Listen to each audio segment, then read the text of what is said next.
Welcome to the Sister Speak Show, where contemporary meets vision, sound, and action. A talk show for great minds that create, inspire, and evolve. Sister, spiritual inspiration shared through the arts. Sister, spiritual inspiration shared through Ayana. When can you listen to the Sister Speak Show? At 7 p.m. Central. Tune in on the go or at your residence show. Spreaker, YouTube, Alexa, or SoundCloud. Interviewing special guests that have been blessed and will bless us. Through spoken word and awareness, knowledge is wealth if you gain it. Share this in the streets, in the burbs, anywhere that we can be heard. It's about that time to elevate your mind. Feel the beat, Sister Speak. Come and eat a spiritual treat. It's about that time to stimulate your mind. Feel the beat, Sister Speak. Come and eat a spiritual treat.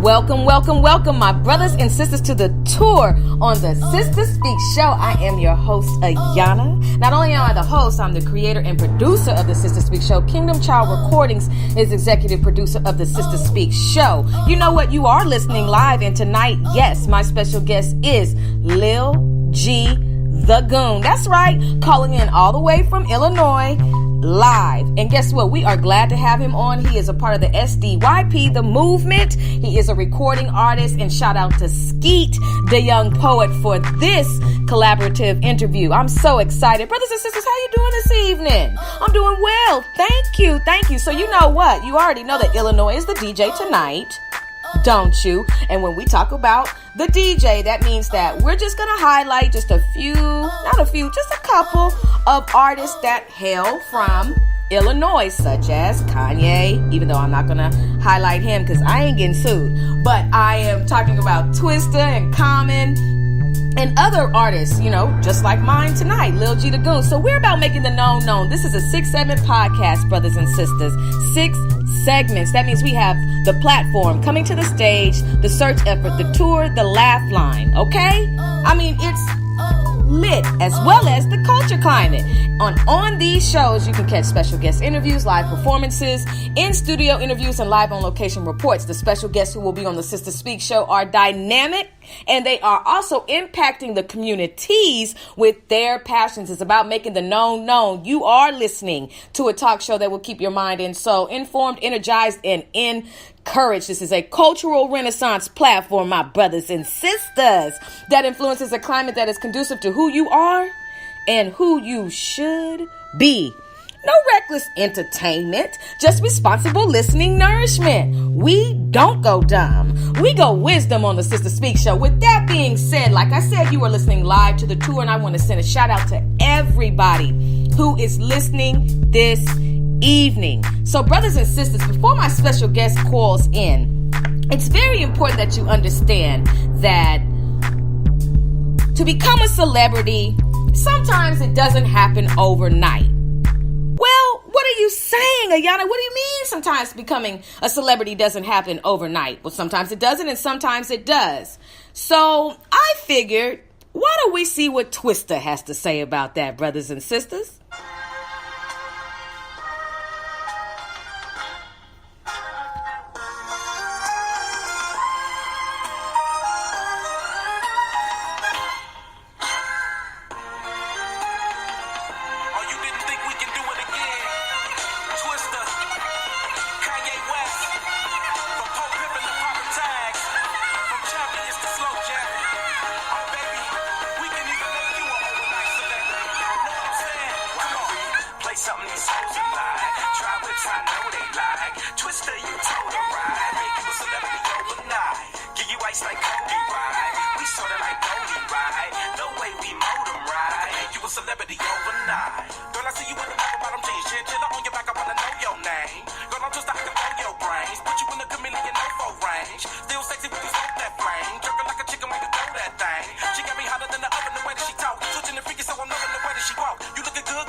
All right, brothers. So we are brothers and sisters. We know what how Twista feels about making you an overnight celebrity. So that was just a little bit of Twista. Now, one thing about Twista, brothers and sisters, since he's, from Illinois, is that we know that he is known for rapping extremely fast. Now, I had typed in clean version for this song, and I was led to what I thought was a clean version. But since Twista wanted to kind of, take it there, I just said, skirt, let me close that one on out, even though I marked this show explicit. But I do want to, I have people listening from all over. So I'm trying to kind of make sure everybody leaves with something that they enjoyed from the show. Now, moving forward, Twista is known for the fast tongue of rap. I mean, spews them out, tongue twisters, and many people have tried to emulate it. But how can you emulate something or even try to say its rhymes if you don't know what the words are? And so we really like the fact that a lot of artists supply the lyrics to their music, because otherwise we'd be out there remixing it all day long, because I am the remix queen, honey. If I think that's what it says, that's what I'm saying. And then, it'd be later on down the line, I'd be like, oh, that isn't what they were saying. They was actually saying something else. And you know what, just even with R&B, there's one songstress that I always, I'm still learning the words, and that's Anita Baker, because sometimes I don't know what she's saying. But anyway, with Twista, one of the things that has made him so well-known, popular, is the fact that he has a different style of rapping. And that's what it's about, bringing a level of creativity to the stage, to the vinyl, to the CD, right? And being able to leave a mark in the music industry with being known as doing something different. You don't want 25 Twisters.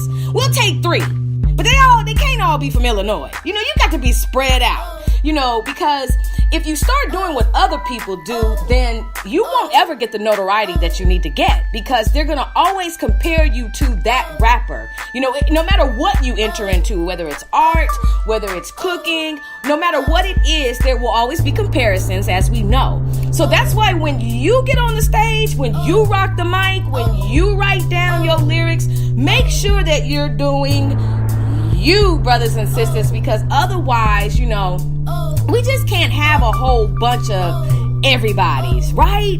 We don't want a whole bunch of DMX's, right? What's my name? We don't need all of that all the time. We don't need 50 of you guys, because one of him is just enough, right? So it's being able to hone in your skill, your talent, and come on the scene and leave a mark.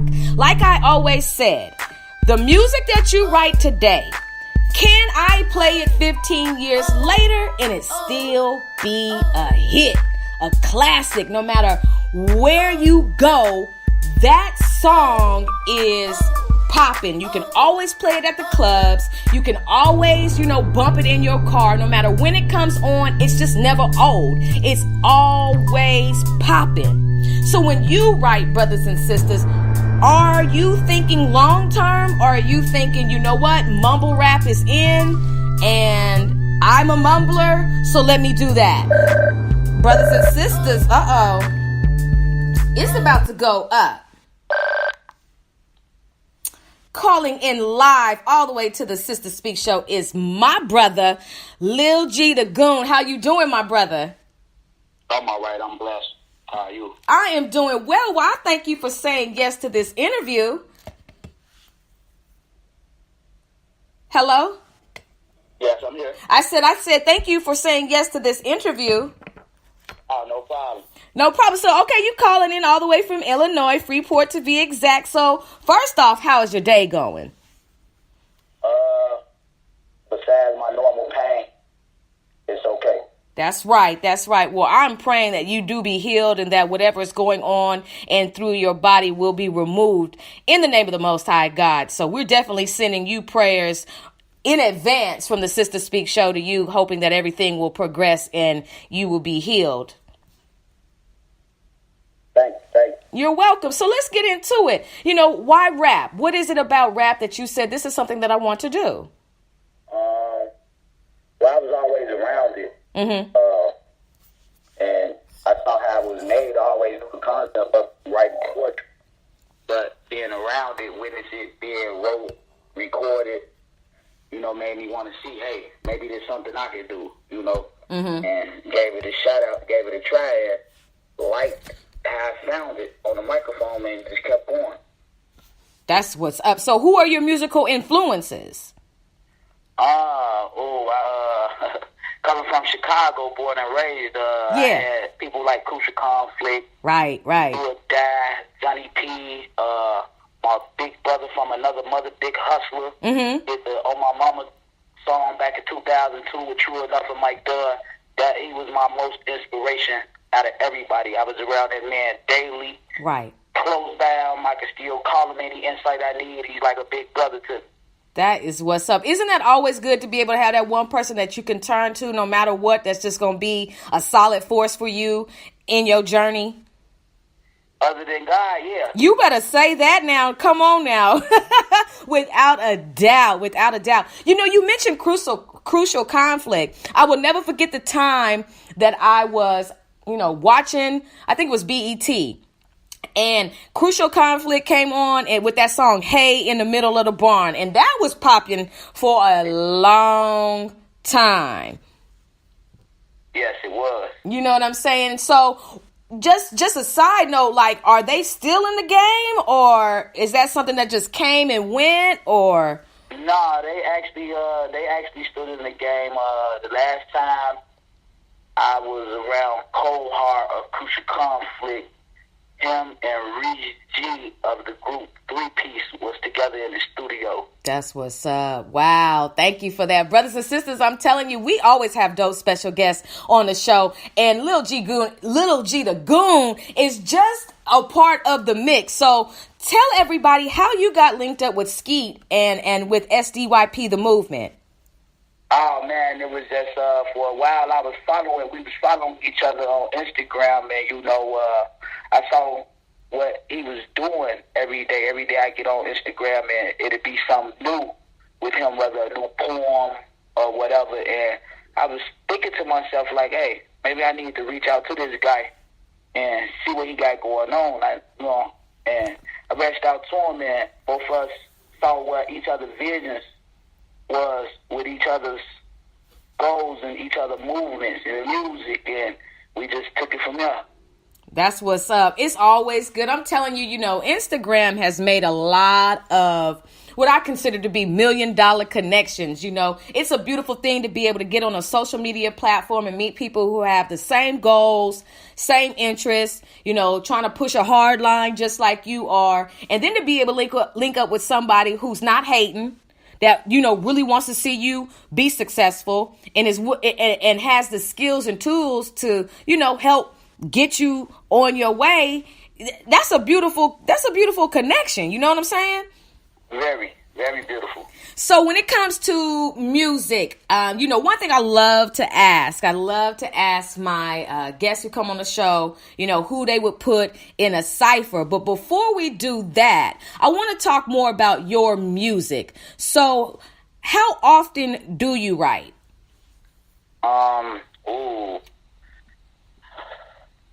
To be honest with you, lately it's been at a slowdown with my writing, my health issue that I found that I have. So I just been focusing on staying healthy lately, but normally I will write every night. Wow, right. And so what are some... until the sun come up. Wow, so you on the grind real hard. And so, like, what makes you put that, when you were in that mode, what was making you put the pen to the paper? Like, are you, is it your life journey, or what really inspires you to say, you know what, I got to put the pen to the paper. This is something that has to be on the track.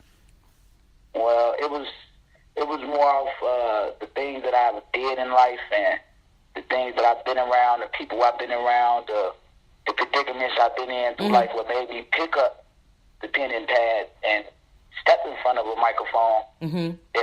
But now, coming back at it after taking a little slight break, it's more of a reality. Yes. Currently, it's more of a reality for me with everything. And so what, with you, when it comes to your fans and your supporters, what is the number one thing that you need from your fans and supporters that they give you and you appreciate? Patience.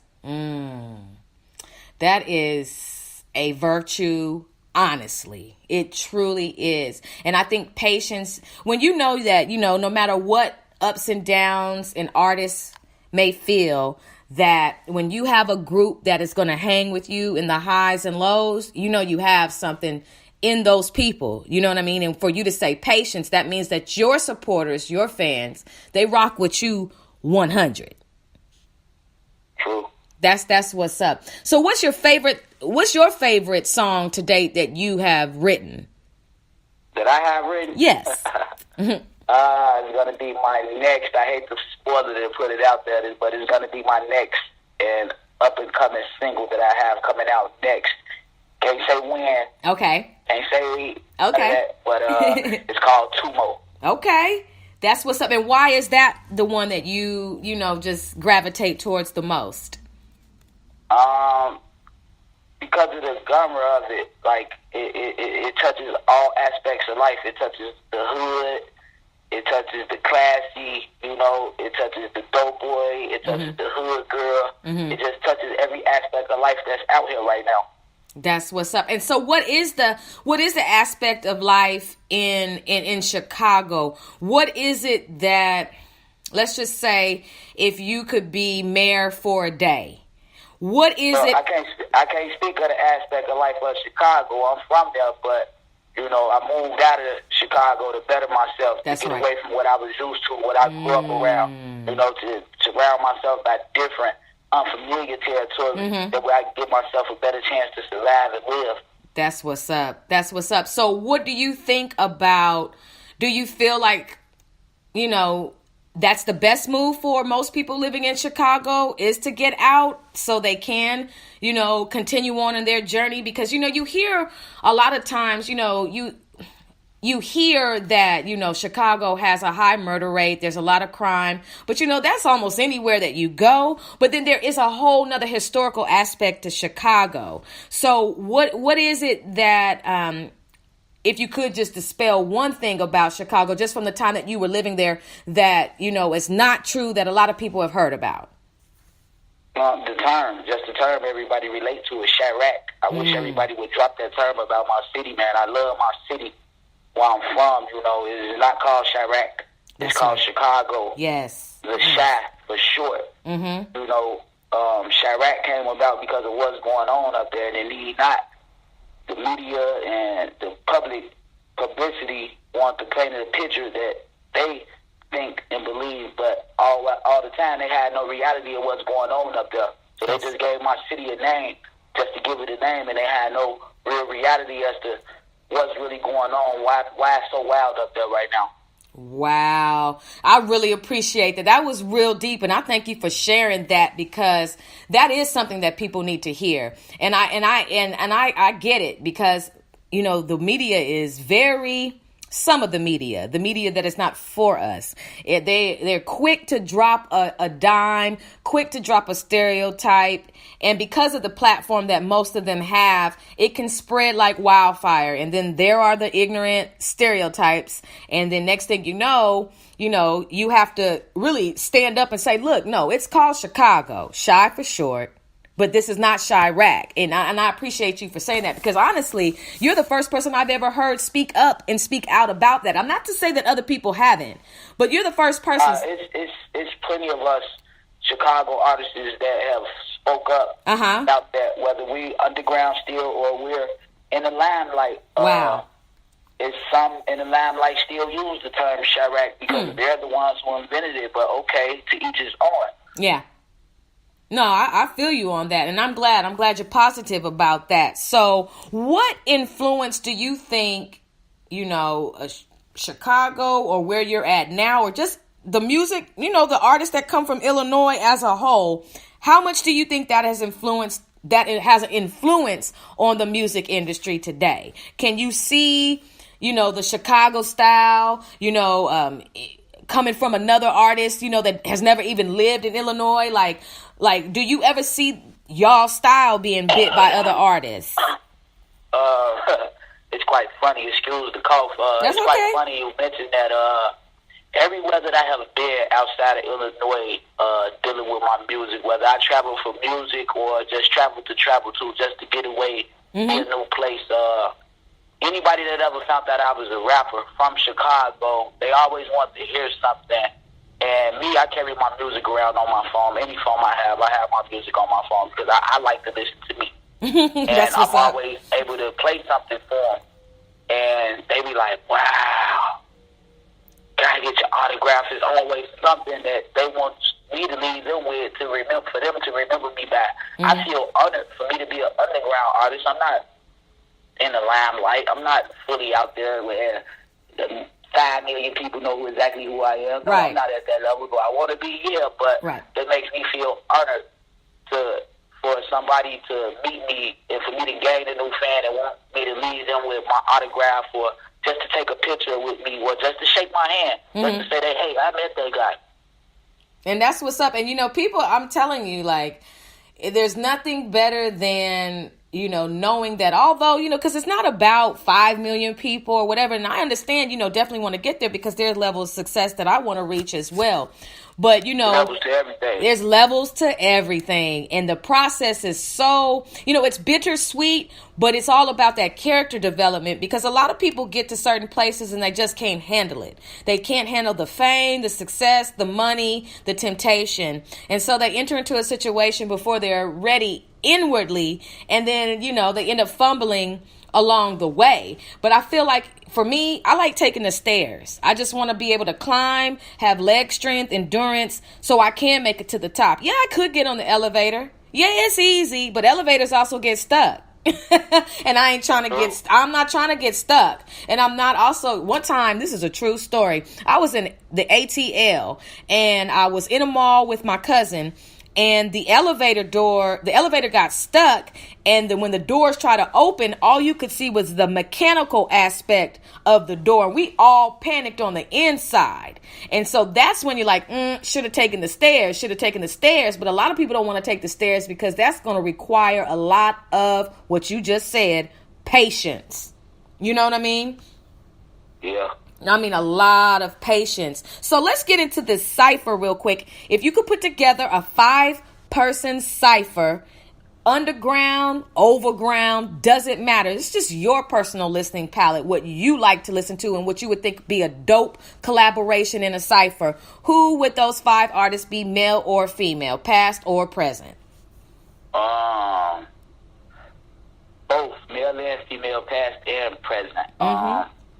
Female past, MC Light. Female present, Remy Ma. Wow. Male past, I would have to say Big Daddy Kane. Another male past, Africa Bambaataa. Wow. Now, why Big Daddy Kane? I'm sorry, I don't mean to cut you off, but why Big Daddy Kane? Because I like Big Daddy Kane. I mean, you know, coming up, you know, my mama, you know, being an 80s baby. Right. I listened to my mother listen to all types of music, everything, rap, R&B, smooth R&B, smooth jazz, house music, everything got played in my household. So it was like Big Daddy Kane. He was more like a smooth, slick talking rapper to me. For sure. I mean, and not only that, though, I mean, he was very smooth with the ladies, but he was just different. I just feel like, that's why I was saying earlier on the show, before I hear his way of attacking the music. Yeah. The way he attacked it, he had his own personal way of attacking. Right. And that's what makes you different. And that's why I said it's very important to be different when you come on the scene, because we, you know, 1 Big Daddy Kane is cool. Maybe 2 or 3, but 20 we can't have. You feel me? Because then we're talking about... Then everybody started to sound the same, and don't nobody want to hear everybody who sound the same no more. You already know it, right? So what is it about MC Light? Oh, man. Hands down, that'll always be one of the coldest female MCs to ever touch the mic. Right. I agree. Forever. I agree. Light as a rock. I agree. No, I agree. I think MC Light, I don't know, is there something about the rap from the 80s and 90s. And that's why I'm just so looking for in the 2000s, just that performance, that sound, that artist, the creativity, like all that to me means a lot because I'm a 70s baby, but if you round it off, I'm an 80s baby. But it's just like, just listen, like you say, just growing up and listening to that different type of music and everything, it's just like hands down, MC Lyte was hard. And, she's got bars. I mean, we just have to be honest with it. And you know what else? Let me just be real. MC Lyte, have you ever seen her in some booty shorts? Have you ever seen her? Have you ever seen her, outside of just really just being like, look, I'm a down to earth female. Okay, I'm wearing these cross colors. I'm wearing this and I'm about to rap. And she was taken seriously. And, so before you go off to the rest of the rappers that you would put in the cypher, what do you think the difference is between a male and a female entering into the music industry? What do you think women have it harder, or do you think the men have it harder? Both have it hard because I'm gonna break that down. Both have it hard because females, they may be looked at to sleep their way to the top. Males have it harder because all men are expected to have a certain level of money. True. That's very true. And so then with the women, so, I'm sorry about that. I had asked earlier on one of my shows, when you have somebody like Young Ma versus somebody like Nicki Minaj, I just want your perspective on this. Do you Wait, Young who? Young Ma? Lost me. Excuse me. Ooh, did you say no to Young Ma? Never heard of her. Are you serious? You mean Young M.A.? Yeah. Young yeah, she now, refresh that question. Okay, saying Young Ma, so you lost me. I'm like, Young Ma, I never heard of Young Ma, I heard of Young M.A. Look, now, I chopped and screwed that one for sure, because I just call her Young Ma. But yes, Young M.A. What do you think about the difference of her style coming into the industry versus Nicki Minaj? Who do you think has it harder?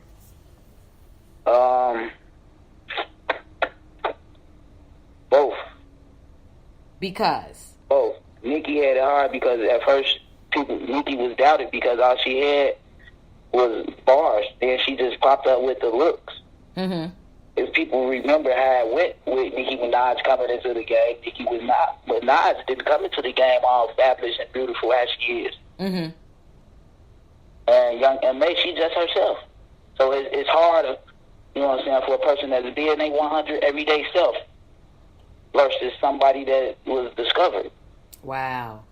That's a really big perspective. I appreciate that. So let's get back to this cypher real quick, and then, we'll go ahead and get all your Instagram information, what's next for you and everything like that. But I want to get back to this cypher. So who else would you include in this cypher? I said female president Remy Ma. Mm-hmm. And I named her MC Lyte because of the generations, the difference in the generations, but the delivery similarity. Right. The way they just boldly deliver stuff, like, it's just crazy. Crazy good, but it's just crazy. It is. And a lot of people, I think a lot of people also like Remy Ma because of her stage presence, and she doesn't take any mess. And I'm always down for a female that's like very bold, down to earth, but you better think twice about messing with Remy Ma. You know what I'm saying? You better think twice. She's a real stand up on her own type. Yeah. And that's no diss to Papoose, because I think they work well together. I think he holds himself as very well as Papoose. You can't just sit there and say that's Remy Ma's boyfriend. You can't be like that's Brandy's little brother. It's more like that's Papoose, and he also has bars too, and he's also a name in the game as well. So what do you think about the new stage of rap, or are you finished with the cypher, or is there anybody else that you would put in the cypher before I move forward? I had named we spoke about Big Daddy Kane. Yes. Africa Bambaataa. That's his difference. He brought to the hip hop culture and the hip hop scene when they came about with the Zulu Nation. You know, it was real intriguing. I had a chance recently to listen to some of their stuff. I was amazed, like, wow, like, what happened to us talking about this? Why can't we get together and talk about this as artists? Like, we labeling ourselves as just rappers. Like, artists, there's no limit on the artist. Artists don't limit themselves to just rap. Like, if I could, I sing.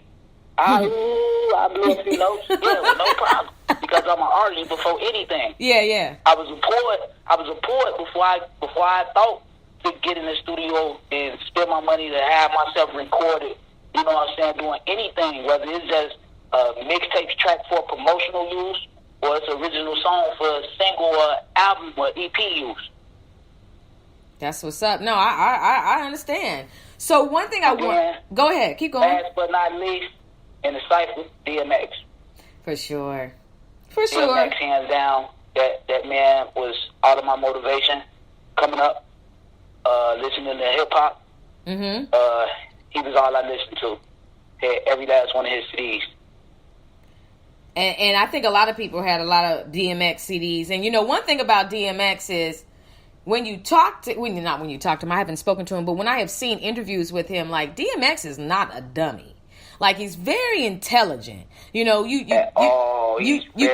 take away the substance abuse and all of that, because we know that any type of substance being abused can alter you. But we're just talking about just, you know, even in his highness, you know, like, DMX is intelligent and he has shared a lot that a lot of people need to listen to when it comes to the music industry. You know, you can't, whatever's on the inside is going to come out, and DMX is honest about it. And so I think if a lot of people are interested in getting into the music industry, listen to some of the things that DMX has said, because he gives you the 100 about the ins and outs of the industry. You know what I mean? Yes. And so what does a perfect show look like for you, you know, performing? What is it that you would feel is like, okay, that was a real good show for me tonight? Just me overall. Me overall. Me being ready and more than willing to bring the energy, the presence, had a correct persona to rock a show. Right. Period. I don't care if it's 10 people or 10,000 people. If I came to perform my music, you're gonna see me perform my music. And that's what's up. That's just me. Because I know it's hard. And so does it make you feel good when you see the fans, you know, saying every word with you as you rocking out? Oh, yeah.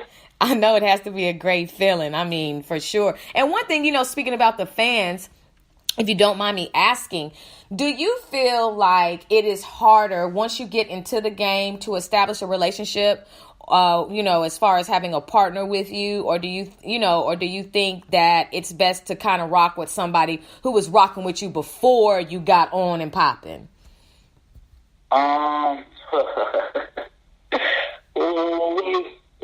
Well, all open honesty here, that would vary, because if it's somebody that's been by my side, I would have to really, really trust that person, like 1,000% with my life.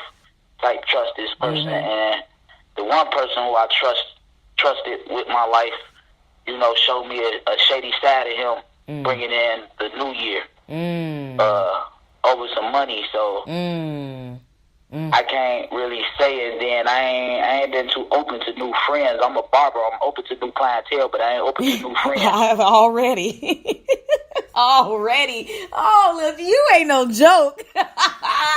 Oh, this is a straight up interview tonight. No, I feel you though, because, you know, for me, just as you get older, you just kind of look back on some things, you learn some things, and you got to show that you were in class and paid attention. You know what I mean? For the future scenarios. Every day, all the time. I'm telling you, for the future scenarios that come up to where you be like, you know what?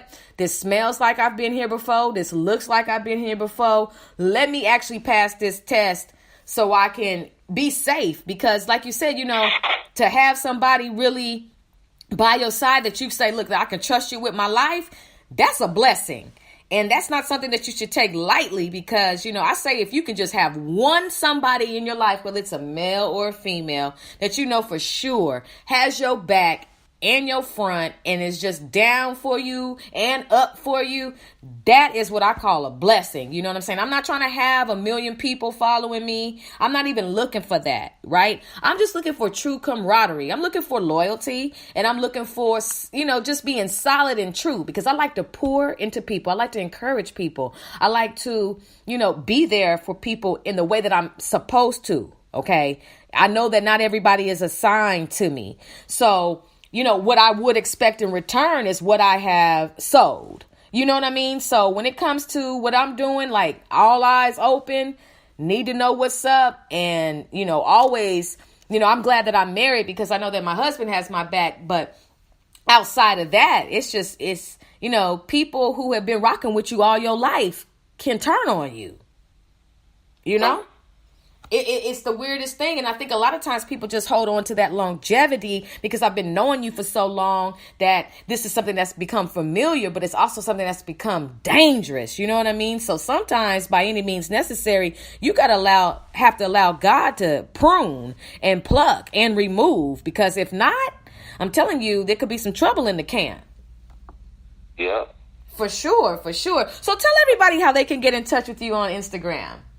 And what other? Goon. Okay, so wait. I didn't mean to cut you off. Instagram, any other social medias that you have? Go ahead.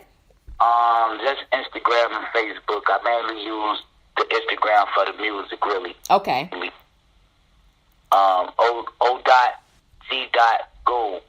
Okay, and so when they hit you up, is that something that they, if they're interested in speaking with you, is that something they go directly through you, or do they need to hit up somebody else, or how does that work? Because if they somebody want to hit me up, I know Skeet's my manager, but I deal with the public daily by being a barber, so I'm not no shy person. They could contact with me directly through direct messenger on Instagram. Okay. I appreciate it. If I see I got a notification, I will reply. Yes, you will, because you sure have replied to mine, and I sure appreciate it. But, one thing, I don't want to get off the phone just yet. I mean, we will, in a few minutes. But you also mentioned that you're a barber. And I know that a lot of people, a lot of brothers, even sisters, are interested in that. What motivated you to become a barber also? Oh, man. My mama. Uh-huh. My mama. Sorry, my dukes, but she used to skin me bald. I used to look like the African American Mr. Clean going to school, and it was torture and torment. Yeah. On me, getting my head slapped. Plenty of fights for somebody smacking me upside my head. I'm sure. So I just picked up the clippers and messed my own head up 1 million times until I got it right. And when I got it right, I just kept going with it. That is what's up. So how many heads a day are you cutting and getting right and lining up? It depends. I'm open Tuesday through Saturday, 10 a.m. to 7 p.m. Tuesday, Wednesday, and Thursday. Tuesday and Wednesdays are my slowest days. Like, I'd be lucky if I cut a head. I'd be sitting here playing my PlayStation 4 at the barbershop. Just chilling. Yeah. Talking on the phone, laughing, joking. Right. Thursday, probably about 3, maybe 4. But Friday and Saturday, I can't even keep count. Wow, that's what's up. And so does cutting, just that whole environment, does that bring you a lot of joy? Are you at peace when you're doing that? Is that something that's your passion? It's something that I love. That's I love good. Doing, knowing that I can have an impact on somebody else's life and how they feel about themselves. Yes. That makes me feel good about myself, because I know the impact I have on myself when I get done cutting my own hair. Right. That's what's up. And so, I be feeling like I need to go take a photo for GQ magazine or something. Now, say that then. That's what I'm talking about. And so when also I think probably one of the benefits of being a barber is the fact that, you know, you can also, people tell their business, people talk, people come in with problems and things like that. So have you been able to help some people work through some situations? Sometimes. That's what's up. And so, you know, I'm just very curious. When going to a barbershop, you know, there are a lot of single mothers, and so they do bring their sons in there. Is that ever a distraction? The mother coming in there with the son, you know, the single mother looking for, you know, a friend also. Like, what is that like? Nah, there's no distraction for me because, for one, I am happily engaged. Beautiful. So there's no distraction. She can look for a friend, but she won't find it with me. Say that then. I love it. Lil G, I really am so glad you came on this show. Like, you don't hold it back. You straight to the point. That's what it is. Brothers and sisters. I hear that all day, every day. You ain't got no filter. G, why you so bold? G, why you so blunt? Why you just don't care? I'm me. Straight shot. You as a living, you won't hold nothing back. That's right. That's what's up. Brothers and sisters, I guess you see why he's on the tour this evening on the Sister Speak show. I mean, look, I wouldn't mess with him, would you? I think we know that this brother is serious, that he is about his passion, that he's about his business.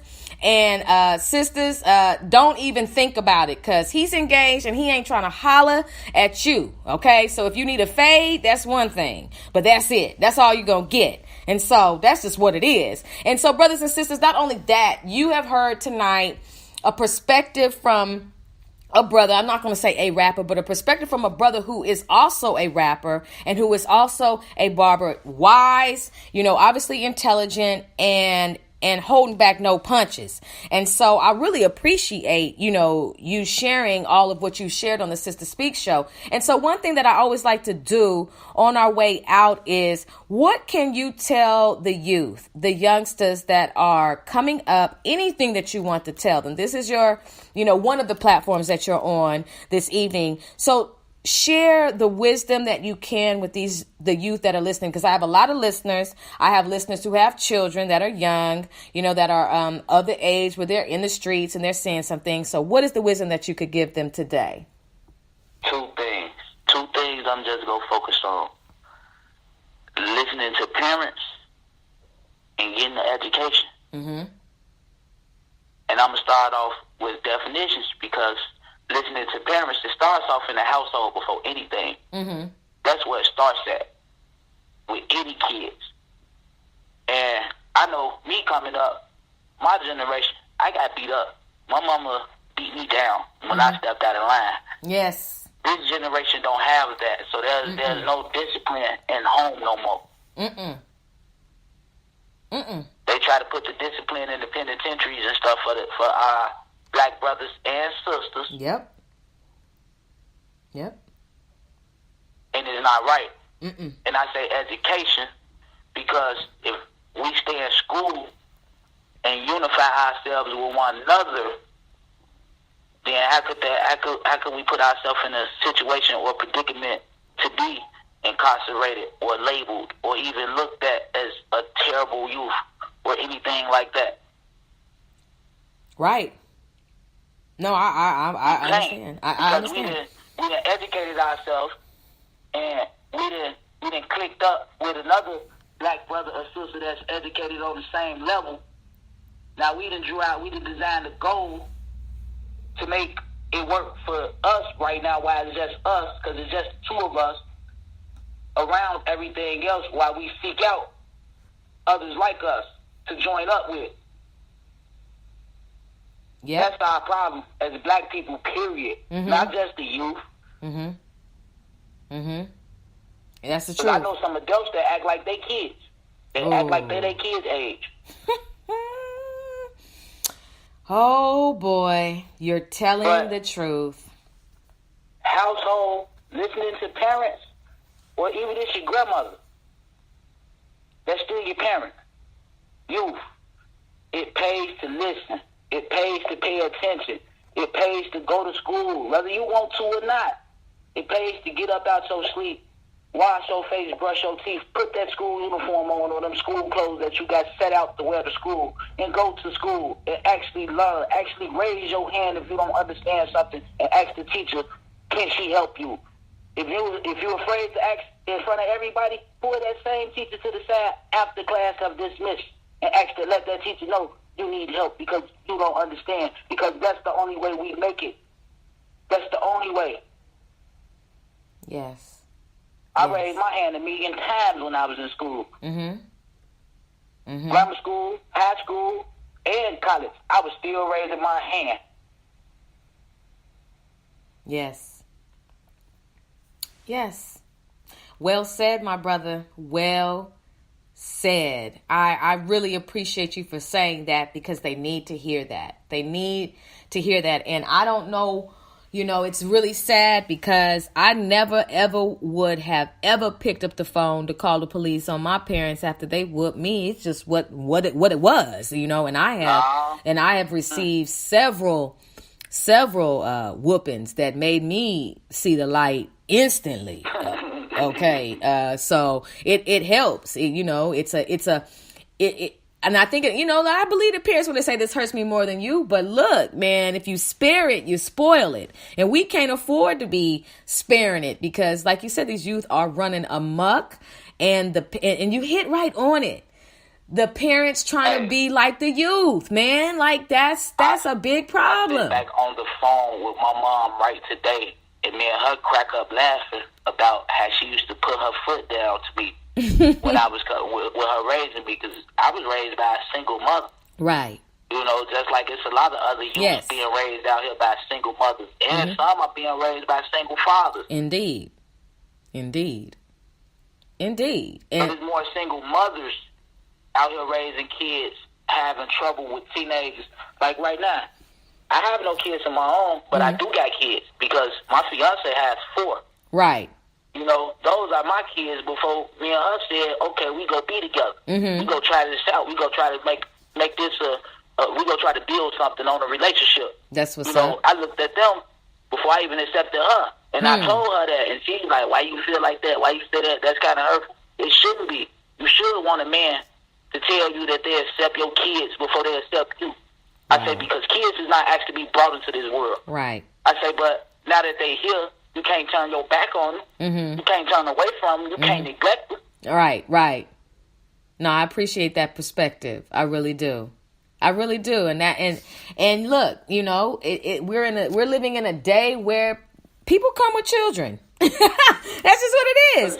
People come with children. I have real youth in my home with me. I have my oldest stepson. He'll be 17 at the end of this month, on the 25th of this month. My oldest stepdaughter should be 15 next month. Wow. And so, and I'm constantly opening my mouth. What's up? How was school? What you learned today? What your friends had to say today? How your teacher treat you today? These are the questions I'm asking because, like I say, it starts at home. It does. Questions don't get asked at home, then how would it get known? I'm telling you, and I had an opportunity because I was in education for 15 years. If any parent wants to know anything, come to me so I can tell you how to get over on the system that's trying to get over on your children. And I'm not saying get over like, ooh, yeah, but what I'm saying is the school system is hoping you have absolutely zero parent participation. Parent participation is kryptonite to the school system. They put you in a system that you do not need to be in. Right. They don't want the parent to be on it. Now if you go into a white neighborhood, a so-called white neighborhood, you see PTAs up the yin yang. I mean, there is parent participation, blah, blah, blah, blah, blah, blah, blah. But when in our schools, in our socioeconomic environments, parent participation, because if you come up to the school and catch wind of how they're not teaching your child, how they're quickly trying to put your child, just because they may be having a bad day in a special needs class, how they're then trying to link your child up with a school psychologist who recommends that your child should be on some attention deficit disorder medication and things like that. It's a setup. I've seen it. I've experienced it. I've watched it. And if parents don't show up, because I personally want to homeschool my own children when I have some with my husband. Period, point blank. I want to be able to do that because I don't want to throw my children into that environment because I know what they're going to try to do. And it's crazy that you said those things because these schools out here where I stay, it's crazy. And I say they're crazy because the youngest, she's 8 now. This was last year, last winter, She was getting ready to go out the door. Her mother turned around and bumped into her. She fell on, slid on some ice, scuffed her little elbow up, Her elbow was kind of sore. And instead of her realizing that it was a mistake, her mother just bumped into her, not knowing she was right there by her, They asked at school, and she says, my mother knocked me down. Oh, Lord, we had to deal with DCFS after that. I know you did. Oh, yeah. And see, that's the thing about being a mandated reporter.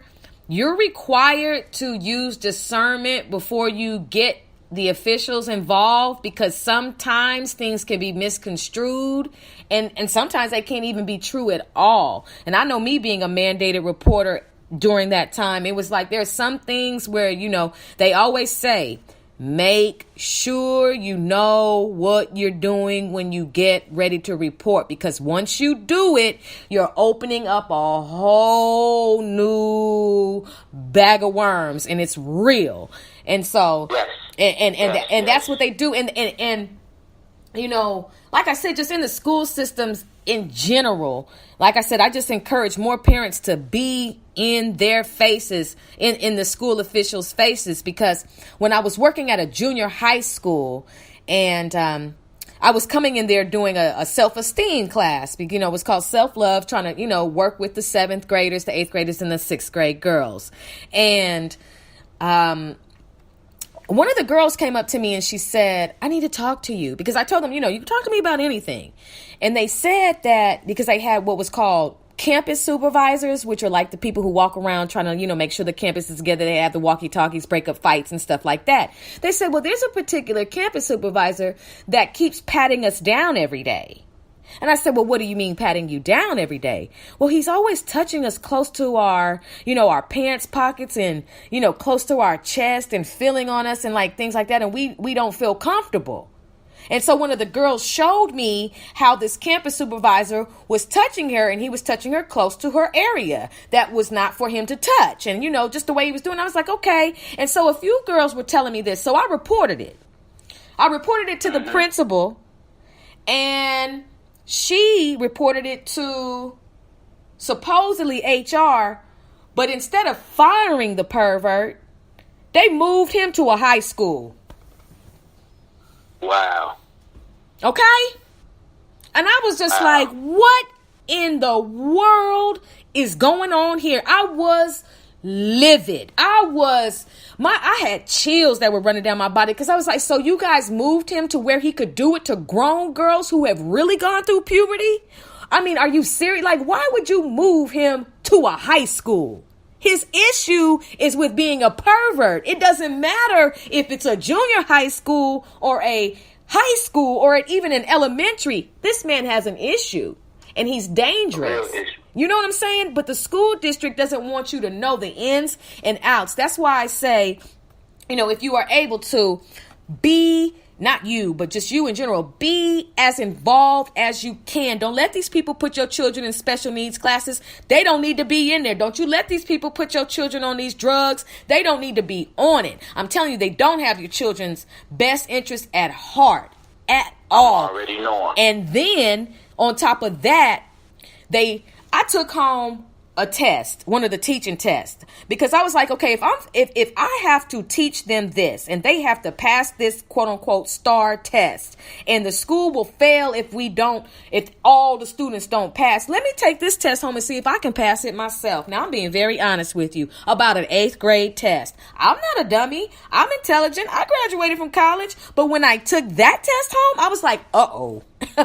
These students are in trouble. You understand what I'm saying too? There's no way. So my suggestion was, if you're going to create the test, you should also be able to take it and pass it. They should not be given... Go ahead. You one better, not mean to cut you off. No, it's okay. I do the youth one better, is to just graduate high school. Because taking the GED test, now I have my GED. I obtained my GED in 2008 before they changed the test. Right. Before they changed the test over. Now, when I took it, you needed a certain amount in each section. True. For to pass on and obtain your GED test. Now, you just all messed up. Like, you just...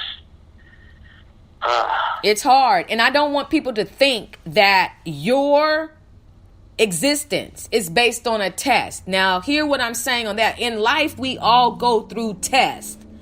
But every day, when it comes to an aptitude test that is not designed or written for you to pass, that is only designed for a certain group to pass, which would be the Asians and the whites. If you are a brother or a sister, whether you are from the Latin side or from our side, I'm trying to tell you that it is not made for you to pass. That's why they work so hard in the beginning of the years to try to group people and put them in the special needs classes. So when it comes time for these tests, it's a wrap. And so then what it does is it messes with the psychological aspect of the child, because now the child thinks they're dumb. Now the child thinks that they can never learn anything. Now the child thinks that the only thing they're going to be is basic. And so that's, like I said, I don't care what anybody says that has worked in the school district. I am here to save my people from what I have witnessed. And that's why I'm glad they pink slipped me in 2009. When they pink slipped me, I said, God bless you and thank you. I was out. Not because I didn't love this. It's crazy though. Go ahead. Because I dropped out of school for my own reasons. You know, there was a bunch of gang activity when I was going to school. You know, you get beat up. Right. My high school, because if you went from that side where that high school sat at, then you was getting creased up. Wow. Before and after school. Wow. You know, so I had my reasons for dropping out of high school. True. But at the same time, it's just wild, because high school versus getting you a GED, I wish I would have stayed in high school. Wow. Because I got looked at different. I get looked at different having a GED in my hand versus a high school diploma applying for jobs. That's crazy. Crazy. All out honesty. It shouldn't be like that, though. But see, look, for some people, you got to drop out. You never know what type of circumstances may happen. You know, anything can happen. Like, I've seen a lot of things happen with my students. And before I would be like, stay in school. But look, if you can't perform, if you can't function, if your parent just got sent away, if your mama your mother just passed away or something like that, sometimes it's not okay. And I thank God for the GED, for the simple fact that even if you experience a hard time, that you are still able to go back and get a piece of paper that will enable you. That is another way. That is a second option. A second option. And just because somebody may look at you like that, that's wrong on them, because they're not even supposed to have that disposition or countenance towards anybody who has a diploma. I put it like this: the fact that you can even make it out of high school, period, is a Purple Heart within itself, the stuff that we have to go through in high school. And so it's the hardest 4 years of anybody's life. And when you are entrenched into it, it is survival of the fittest, because you got to deal with all kind of spirits. But if you have to drop out and go back and get your DED, all praises to the Most High God for the fact that you were able to go back and get it and still be able to prosper, period. Point blank. There we go. That's how I look at it. I tell my stepkids this every day. Yes. Don't make no choice or no steps that you cannot prosper from throughout life. Yes. Every step, every choice that you make in life, especially my two teenagers, the 16-year-old and the 14-year-old. You know, I preach that to them because they're both in high school together. Wow. One's a junior, about to be a senior. The other one, she just made a freshman. You know, and I preach it to them. You know, these 4 years of y'all life. You know, I'm proud of my stepson. He ROTC. Actively involved in that. He want to go to the military. I'm trying to change his mind state, all that. Yeah, but, keep working on that. But if that's what he got his heart set on, yeah. You know, and I can't change his mind state, then I can't do nothing but encourage him. Yeah. I'm not gonna rebel against him. Right. Encourage him. Right. You know. And I told him, you know, I prefer you go to the Navy or the Marines instead of the Army. You know, but you know. Make the best of it. Don't do nothing that's going to have you out there in the field. Be a doctor or something. That ain't going to too much have you in the field. That's what's up. He be laughing. He be like, man, thanks. And man, his friend, you know, they come laugh at me. They sit in my barber chair and get their haircuts and laugh at me because I always tell them if I don't crack jokes with y'all or on y'all, as my barber clients, that means I don't too much mess with y'all. You know, I'm just here to cut y'all hair and get y'all on up out my presence. You know, and you know, and they be like, well, my stepson, he was like, well, you crack jokes with a lot of your clientele. I say, yeah, that's because they're my clientele for a reason. That's right. I say, think about it. I say, I cut hair out of our house. It's a special room I got in our house just to cut hair out of. He's like, right. I say, so people that I'm not cool with, I'm not going to be content with them coming in my home while I sleep. Yeah, I know that's right. That's what's up. No, and you know, also, you know, you just may want to encourage him to kind of, you know, look what PTSD is, you know, post-traumatic stress disorder, because a lot of, you know, people who come out of the military have it. I think my dad had it, and I just think that was something that didn't have a label to it at the time, because my father, he has had the lectures. Trust me, I have cousins. My favorite cousin, she was in the Army. Her and her husband, her brother, he was in the Army. He suffered from it though. My big cousin, he suffers from it. Right. He's a manic depressor now. Yeah. Oh, and that is, to me, that is one of the, you know, I sit back and it's like, okay, you make thousands of millions of people sign up, you know, when they're 18, and a lot of people feel like that's a way out. And I'm being very, very careful with what I say, because my father chose that route after he got out of college, and that helped he and my mom get up out of the back of Alabama. And so, you know, I'm all for it, but I just don't like to see my people coming back from war completely traumatized. Yeah, completely traumatized. And just the, you know, just the things that happen as a result. You know, nobody can really understand what that is to be out there. Not even me. I just only understand it from the stories that are told, you know, but I think about it now and I'm like, okay, my dad was in the Vietnam War, and I do feel like some of that post-traumatic stress syndrome came back home with him. I really, really do. And I don't know all of what he saw, but I know that he experienced a lot. So, you know, on an even playing field, it's just good that you're there and your family members are there to provide that one-on-one education about, okay, this is what it is. You know what I mean? These are the ups, these are the downs. And I just want to also commend you too, because you're very intelligent. You're very articulate. And I can tell that you're a family man and that you're leading your home and that you really care. And I'm not saying that there aren't a lot of brothers out there. That's a lie. There are several millions of brothers out there holding it up, not down, but holding it up, you know, stepping into the scene, stepping into a situation, becoming step parents. Stepping up completely as a man. Yes. And, you know, we have to not highlight it in a way like, ooh, another brother doing his thing. Like, no, brothers do their thing. Brothers take care of their homes. Brothers are in the homes. Brothers love their children. You know, brothers are not just out here making children and not taking care of them. That's just a nasty stereotype that has developed. Some are, but not all. And there's more that are doing it than aren't. So I just want to say thank you, you know what I'm saying, for being a part of that millions that are handling their business. You're a blessing to that household. You're a blessing to your fiance, and I'm sure she is a blessing to you also. And shout out to her if she is listening, and shout out to your stepchildren, that are listening. You all have a good one on your hands, and you've been blessed with his presence. And so, we thank God for this situation. I'm glad this conversation went the way it went tonight, aren't you? Oh yeah. I'm just you give me shout out for being here. How I am. I'm here how I am because I didn't have to go to war. I didn't have to go to join the army to experience PTSD. I grew up on the south side of Chicago. I know it.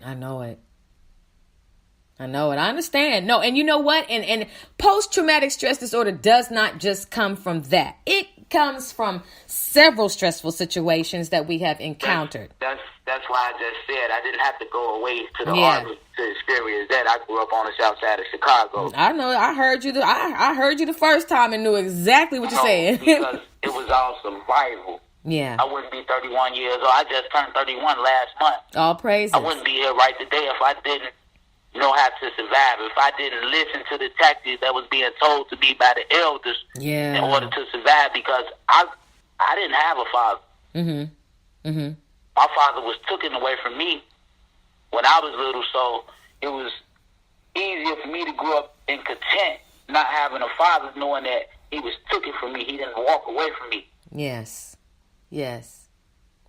And that's the reason why I choose to be in these stepkids in my life the way I am, because they need to know, it's somebody here for y'all. It's a male figure here for y'all when y'all need them, no matter what. That's beautiful. I'm here. That's beautiful. Whether y'all right or wrong, I'm going to ride for y'all and with y'all. That's what's up. And, just to encourage you, but I think you already know this, is even though your physical father was taken away from you, the beautiful thing about the Most High God is that he is a father to the fatherless, a mother to the motherless, a brother to the brotherless, and a sister to the sisterless. So even in, going through that pain, because my father passed away in 2014, and it's still, it's rough having to function through your grief, because he was actively in my life. I mean, it really is only grief as I became an adult and being in kids' lives, partaking in raising them. It only becomes grief when I witness, what goes on, how fathers are to their kids these days. Yes. Just the harshness, Yeah. And it becomes painful to me because I be like, I'm glad I ain't have to experience this. I think me and my pops would have came to blows if I would have had to experience this. Right? Like, for real. My fiance just laughed at this the other day when I took her to work and I was telling her this, and she was like, for real? I was like, yeah, I would have turned 18, man. My daddy would have came to blows. I'd have called him out on everything through 18 years. I say he'd got called out when I turned 18 on my birthday. I know it. And you know what you say is so true, because I saw that with my own brother and my father.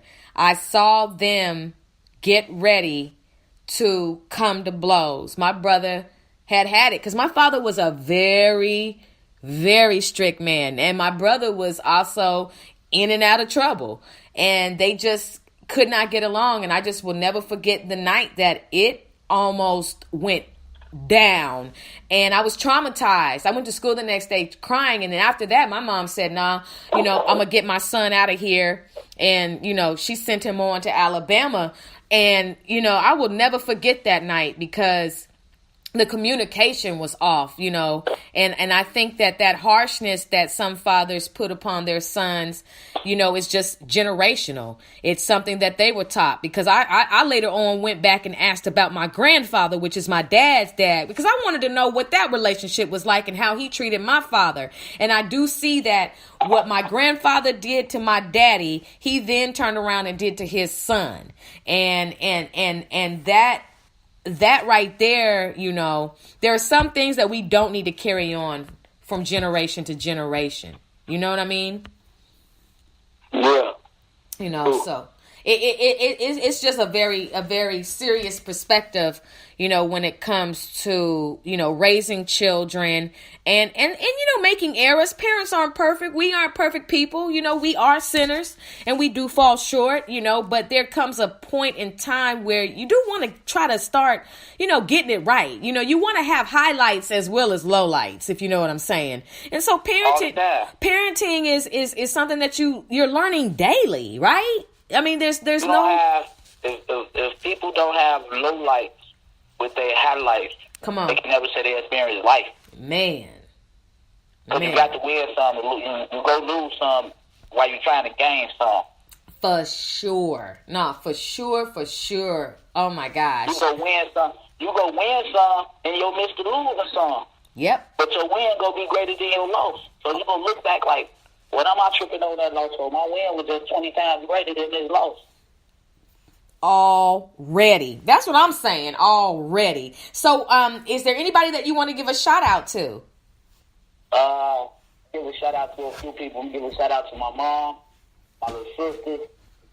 Give a shout out to my business partner, still rocking with me, Big Hustler, Money Hungry Entertainment, Angry Man Music Group, Speaking on Poet, Extra Hustler, SDYP The Movement. We here, we standing strong. We ain't going nowhere. 2018 and count, y'all. Y'all gotta look out. Ski, Big Bro got a roster. Well, Lil Bro's me, but Big Bro got a roster. Yeah, you do. So y'all look out, because we coming. Oh, yeah. One of us on this roster, we bringing our own type to the table. So just have your listening ear ready. Have the wax cleaned out your ears all the way, and make sure you can hear correctly. Yes. Because I know me, I'm telling the story. Every song I done wrote that you go hear from me. So, just be ready. That's what's up. Album out. I got 2 singles out. Okay. I'm in the process of dropping my second mixtape for promotional use only. My 3rd single, my 2nd EP. I'm in the process of handling all that right now. On top of battle with multiple sclerosis. Wow. And may, like I said, may your body be healed. In the name of the Most High God, period, point blank. Just because, that has happened does not mean that he can't heal, because I have witnessed him heal my body several times. And I just want to encourage you when it comes to that, and keep on fighting, keep on pressing, keep on praying, and keep on putting out that hot music. Now, you said you had dropped 2 singles. Do you mind telling the listening audience the name of those singles and how they can cop it, or is it not for sale, or what's up with that? Oh, it's for sale. Okay. For sale. They can stream it. They can download it. I can't get a second title out. Okay. But I'm going to just say, F Out My Face, featuring Big Huss. And where can they go to get that? iTunes, Google Play, Amazon.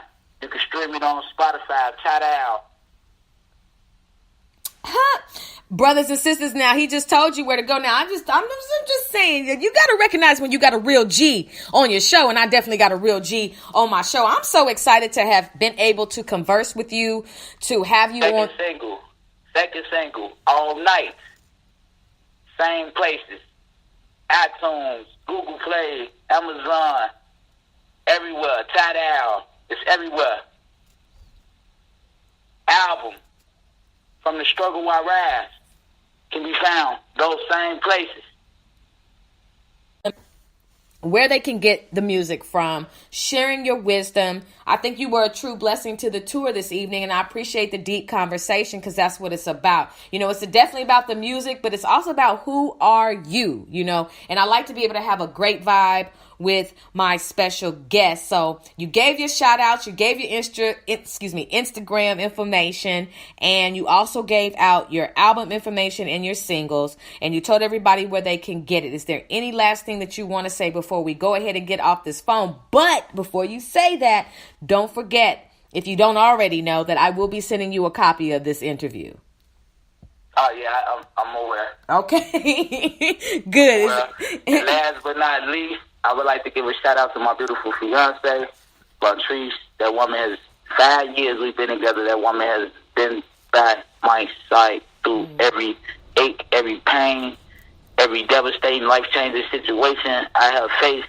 She has been right here by my side, and I have been right by hers through the same thing in her life. That's beautiful. I love, and I love the Black fact. love, Yeah. black love, like Remy Ma Papoose said. Black love, no love better than black love. Ain't no love better than that. Of course, I'm all with it. And not only that though, being able to be bold and tell somebody, because this is an international podcast. We got people listening from the Philippines, the Netherlands, Mexico, Australia, Jamaica. I mean, it's all over. It's a syndicated podcast on Amazon Alexa, brothers and sisters. So, the fact that, you are bold enough to be honest and say, look, I got me a rider. You know what I mean? And I like to tell my husband, I don't like to say I love you to death. I love you to life. You know what I mean? Eternal life. Like, that's what it's about. So, I appreciate you for coming on the tour. You definitely have been an asset to this show, and I appreciate that. Anytime you want me on, just let my manager know. He'll let me know. For sure. So I guess I don't have to ask you if you'll come back on the show, but I do want to ask you, did you have a good time on the tour? Later, my brother. Okay? Okay. All righty. Brothers and sisters, give it up for Lil G, the Goon.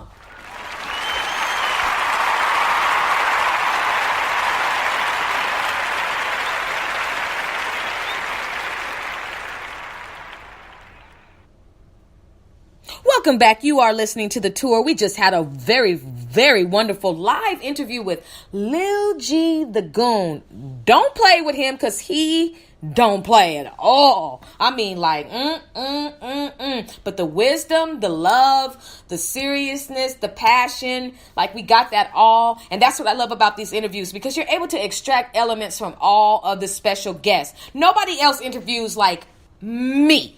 Okay? Nobody. This is what I do on the Sister Speak show. That's why I'm the host of the Sister Speak show. And that's why you're listening to the Sister Speak show. Right. So, brothers and sisters, guess what? We're going to be back after this commercial break. Aviated Visuals is a dope artist on the move, starting the year off right January 27th with his first solo art show, and he wants you to be in the building, along with special guest creatives Flywalker, Kiana, 100K, and the Sister Speak show. Doors open at 7:30 at 1409 South Lamar Street in Dallas. Tickets are just $15 at Right Art Twin Experience BigCartel.com. Aviated Visuals, a dope artist on the move. Tonight live on the Sister Speak show.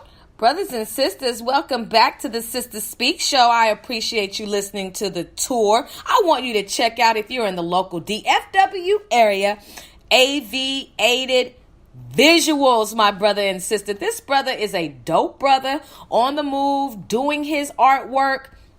Not only that, first solo art show, $15 for the tickets. You got to come and support. I'll be in the building, as well as other special guest creators that you just heard. This is all happening January 27th. And I want you to support my brother. My brother supports me. I support him. And you know what I love? We are all collaborating this year. We are collaborating, coming together. Nobody's hating on each other. We all know that we can do what we need to do to get what we need done. And we all know that we have connections, and we are working our connections out. And that is what that is about on the Sister Speak show, my brothers and sisters. So anyway, as I told you before, I was like, look, Illinois is the DJ. And, why not? So I was thinking, well, shoot, you heard of Crucial Conflict before, right? I know I have. So what do horses eat? Do y'all know what horses eat? I'm sure you do know what horses eat. Well, I believe these brothers are going to be able to tell you exactly what horses eat. If you haven't heard of Crucial Conflict, they came on the scene and they had a style and a sound like none other. And, the fact that I'm hearing that they're back in the studio, that's something. Here we go.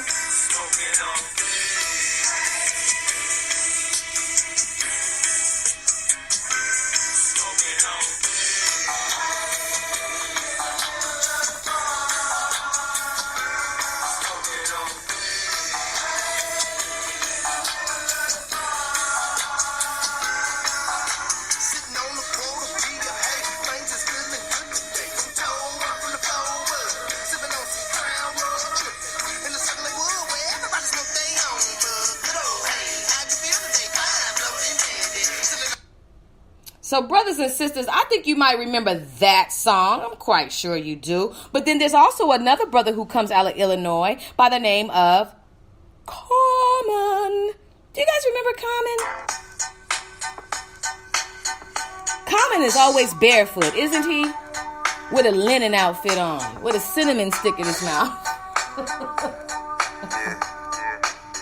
See, he even agreed.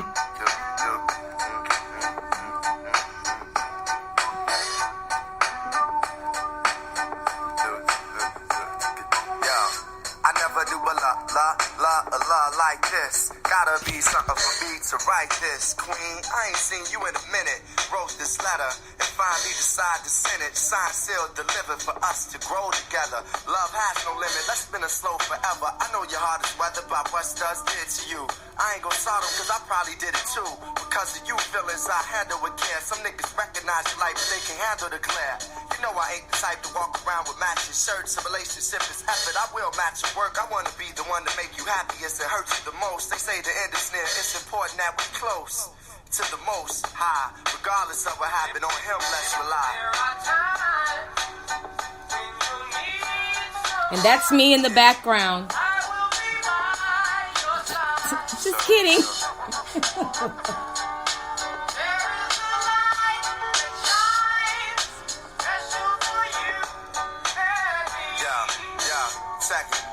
It's important we communicate and tune the fate of this union to the right pitch. I never call you my bitch or even my boo. There's so much in the name and so much more in you. Few understand the union of woman and man. The sex and the tingle is where they assuming it land. But that's fly by night for you in the sky, right? But when these cold shine nights, moon, you my light. If heaven had a height, you would be that tall. Ghetto to coffee shop, you, I see that all. Let's stick to understanding if we won't fall. For better or worse times, I hope to me you call. So I pray every day more than anything, friends will stay as we begin to lay this foundation for a family. Love ain't simple. Why can't it be anything worth having you work at annually? Granted, we known each other for some time. It don't take a whole day to recognize sunshine.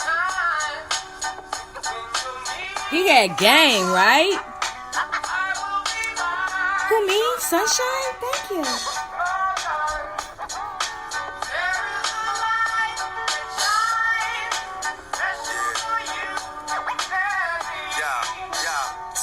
It's kinda fresh, you listen to more than hip-hop. And I catch you in the mix from beauty to thrift shop.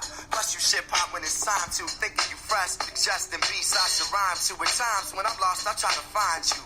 You know to give me space when it's time to. My heart's dictionary defines you. It's love and happiness. Truthfully, it's hard trying to practice happiness. The time we committed love, it was real good. Had to be for me to arrive, and it still feel good. I know the sex ain't gonna keep you, but as my equal, it's how I must treat you. As my reflection, the light, I'ma lead you. And whatever's right, I'ma feed you. Yo, I tell you the rest when I see you, please. I don't know what that was, but okay.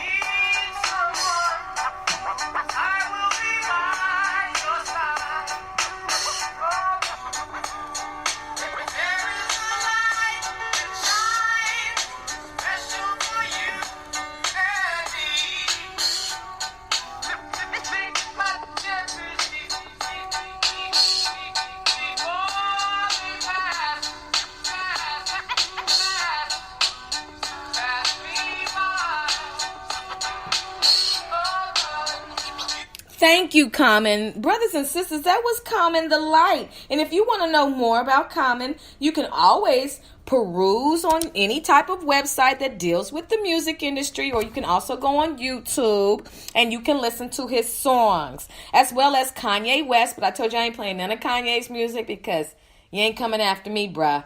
At all. None of your peoples, nothing. If you want to listen to any of Kanye's songs, listen to them on your own. But he's definitely a rapper out of Illinois. And we also have Crucial Conflict, as well as so many other artists in Twista who come from Illinois. And, of course, Lil G, the Goon. So, brothers and sisters, now, I'm not going to do it this time, but I do have some more people coming on the tour as the year progresses. But we do have a rapper that will be on the tour on the 26th his name is X the Hustler. Okay, I'm so excited because he's going to be coming out of Houston. So that will give me an opportunity to play what I was going to play for you guys on Thursday that I didn't get to with my brother Alan. And I definitely have some tunes ready for you all because Houston will definitely be the DJ that night. But then, I was just thinking, like, how could I really just, like, close out the show and create a vibe to where everybody be like, you know what? That's what's up. That's what's up. So I said, okay, well, I know what song I'm going to play. And then I said, well, maybe I shouldn't play that song because this brother is not from Illinois. And I was like, but this song, it's just, appropriate for what I'm feeling towards the end. Because, there just comes a time, brothers and sisters, where you got to let people know you back. Well, what you mean you back? Look, sometimes you can get caught up in situations where you got to hide out for a minute, right? But not this time. Not this time. Why? Because there has to be an announcement, right? There has to be, how I'm going to let everybody know I'm back on the scene. How I'm going to let everybody know, was down for a minute, but I'm back. I'm in the flow. I'm shining. I'm winning. I'm gwinning. I don't even know what the hell gwinning is. But anyway, brothers and sisters, every now and again, you look yourself in the mirror and you be like, you know what, you fine. You a player. You look good. You pop your collar. You dust your shoulders off. Get your creases right and everything. And, shoot. I know that coming out of Chicago, you have, the pimps and you have the players ball. So, they call themselves players and they call themselves Mac. So I was like, ooh, Mac? Well, let's go then. I got one for y'all. So this is for you, for all of you all who have been down, for all of you all who have been out, for all of you all who had to climb back in the cocoon because you just had to retreat and revive so you could emerge. For all of you all who they thought you was done, they thought you didn't have no more juice, no more sauce. This is for you. So wherever you get ready to pull up to tonight, I got you. This is going to be your intro song into wherever you going into from here on out. Hit it, Mark.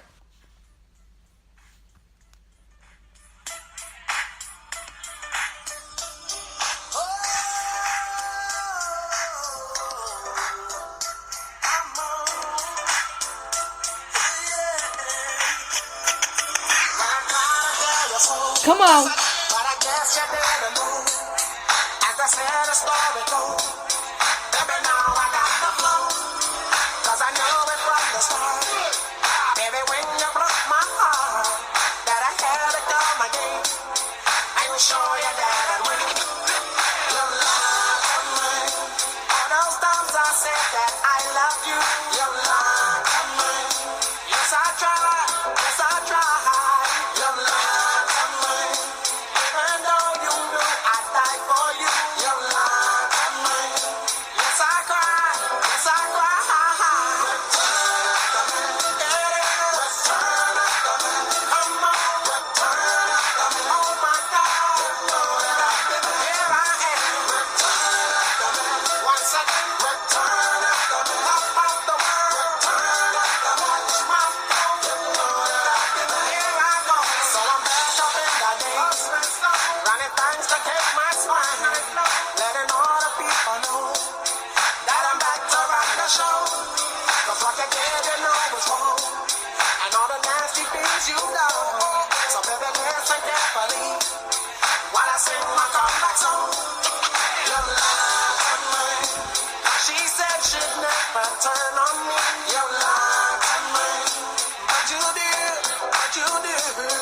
Your love and mine. All this pain you said I'd never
brothers and sisters, you have been listening to Mark Morrison, okay? Return of the Mac Meezy. Return of the Mac. So that's just a little inspiration for you to pop out on the scene. You ain't, they don't need to be sleeping on you, okay? This is real, okay? So Return of the Mac, Mark Morrison, old time classic, always gets the job done. And so then, you know what? I was thinking, I was like, remember when I had asked Lil G, like, who could you put in a cipher? Who would be past, present, in coming into a cipher? And, one of the rappers that he mentioned was Big Daddy Kane. I was like, okay, I feel Big Daddy Kane and everything. I like Big Daddy Kane. Anyway, so, I was just thinking to myself, I was just like, well, what is it that I liked about Big Daddy Kane? Because he had a few songs that I liked. And I was like, you know what? Ain't nothing like a smooth operator, right? Ain't nothing like a smooth operator. You need a smooth operator. You need somebody who can handle it no matter what level the tempest is at. They smooth. They cool. When they speak, they flow. When they dress, they clean. When they walk into a room, it's just something about them that's smooth. And I'm smelling smooth. I ain't smelling nothing. I'm spelling smooth. SMOOVE. Not TH. We talking about smooth, my brothers and sisters. So Big Daddy Kane was a big rapper in the 80s. Big rapper. Say what? What? Well, excuse me. This one's for you, Lil G. To mellow out. Big Daddy Kane is on the mic, and I'ma tell about a minimum length of rhyme with strength and power. So listen to the man of the hour. Flow and go to a slow tempo, and sing ho, swing low, then the show will go on as I perform, transforming on stage like a Decepticon. But I'm not animated like a cartoon. I'm for real, shooting lyrics like a harpoon across the crowd, the listeners and spectators. So let's groove with the smooth operator. Just sound so smooth.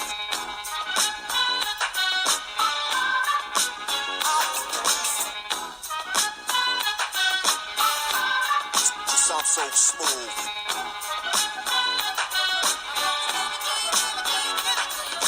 The B-I-G-D-A-double-D-Y-K-A-N-E. I'm good and plenty, serving many and any competition, wishing for an expedition. I'm straight up dissing and dismissing. Listen, rappers act so wild, I love the profile, frontin' hard but ain't got no style. I give nightmares to those who compete. Freddy Krueger walking off King Street, confuse and lose, abuse and bruise the crews who choose to use my name wrong. They pay dues, destruction from the exterminator, but in a calm manner, 'cause I'm a smooth operator. Just sound so smooth.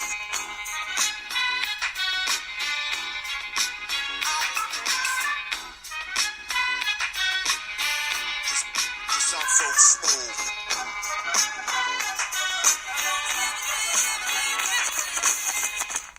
Step up to this. One simple kiss, and it's over, miss. So the night's dream, as high as the price seem, girlfriend. You've been scooped like ice cream. So just swing or fling or gather ring, try to cling. 'Cause it's a Big Daddy thing. And I'm loving them right words born. So just play Marvin Gaye and let's get it on. I make it real good like Dr. Feel Good to make sure that my point is understood. That when it comes to this, there's none greater. Sincerely yours. Smooth operator. Brothers and sisters, that was Big Daddy Kane, smooth operator. And he just, see, y'all, look, sisters, this is just for you. You gotta pay attention to the lyrics. They'll tell you how they gonna get you. He just said one kiss and it's over. And some of y'all like, oh, I can't wait to kiss Big Daddy Kane. He just told you one kiss and it's over. Y'all gotta be listening to the game that comes in the music, because a lot of times these brothers and these sisters will school you on what's really going on. They'll tell you, look, I'm a jerk. So if you come this way, just know you're gonna only get this work. I'm trying to tell you, brothers and sisters, they drop clues before you become a groupie. So if you become a groupie, that's on you. I didn't know he was gonna do that on my face. because it depends on, what function you're going to. But anyway, I just had to play this. Why? No, it's not West Coast Wednesdays. No, I don't have an artist that's on the show that was from the West Coast. But guess what? This is my show. So I'm going to do what I want to do, right? Okay, so listen, this is what we're going to do right here. I'm going to play a song for you. I want to know, if you had to say that you were something of the year, what would it be? Is it student of the year? Police officer of the year? Definitely not president of the year. Is it nurse of the year, mother of the year, father of the year, player of the year, dog walker of the year? Like, what artist of the year? Like, what of the year, if you could just give yourself a title, that this is something you've mastered, this is something you've got going on, this is something that this is for sure. When people look at you, they're like, that is the nurse of the year. She's giving out band-aids and shots like a true nurse. Like what is it, right? So then I'm just thinking like, okay, well, I know somebody who has definitely given themselves a title, and they consider themselves to be pimp of the year, right? I was like, okay, so you consider yourself to be pimp of the year. Well, what makes you pimp of the year? What is it about being the pimp of the year that you consider yourself to be pimp of the year? What is even about being a pimp? You know what I'm saying? But this person considers himself to be a pimp. I don't endorse it, though. I don't endorse it. But he wants you to do something for him.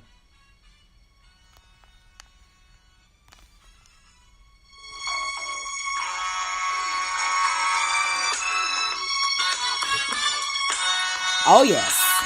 Stand up, West Coast. Let's go. Give it to me. A Big Mac, capitalized double D shake. And this song, so I'ma get sick with it. Give me drink and bomb and let me get with it. Yeah, cause I'ma be the biggest Mac of the year.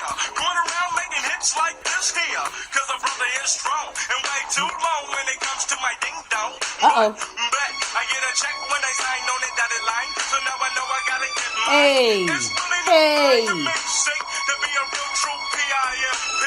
Cause I had me a drink or two or more. Way back in 83 and 84. That's when I was a teen.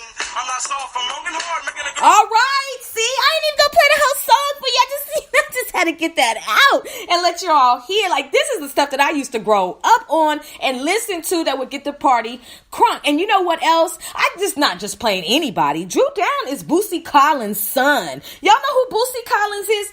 Google it. For those of you who don't know, Boosie Collins. And then you'll be able to look at Drew. And then you can look at Boosie. You can be like, that's definitely his son. And you can understand, like, you can even listen to the way that they sound and everything. So, Drew Down is known in the town being Oak Town, okay? He's a legend in the town, along with other artists from the town like Short and the Loonies, with Yuck Mouth and Numbskull, and, 3 Times Crazy, the Delinquents, and Filthy Rich, and just so many. And I don't mean to leave anybody out, but I'm just saying that, like, he's a legend before they were doing what they do. So I just look, I feel like playing that, so I played it, okay? And also, like I said, listen to the lyrics so you can know what you're getting yourself into before you start running behind these tour bus licking the tires just to get in, brothers and sisters. Somebody's like, did she just say licking the tires? Look, people do anything to get on a tour bus, or even close to the tour bus. And we'll do a show about groupies. I am going to do a show on the tour dedicated all to talking about the groupies in the industry, the do's and the don'ts, and just hopefully we could get some brothers and some sisters to come on and share their experiences about having to, homie, don't play that with a groupie, backing up. Like, what's your craziest experience with a groupie? And it's beautiful when you're married, because then it's just like, it ain't nothing better than a married man curving a thirsty chick. Oh, I live for it. I love it. I love it. And it's not to be rude or anything, but there are a lot of chicks who are so hungry and thirsty that they're drinking bread and eating water. I said it, drinking bread and eating water. They confused and they backwards. I'm just being honest. And so we really want our sisters to come out of that skeet ship. We want you to, move forward in life and not be a groupie. We want you just to be a dedicated supporter. So if we can help you move from fan to fam, that would be beautiful. Anyway, brothers and sisters, guess what? You've been listening to the tour. You've been listening to the Sisters Speak show on the tour. Yes, you were able to listen to a wonderful, wonderful interview with Lil G, the Goon, my brothers and sisters. So are you excited, brothers and sisters? Are you excited about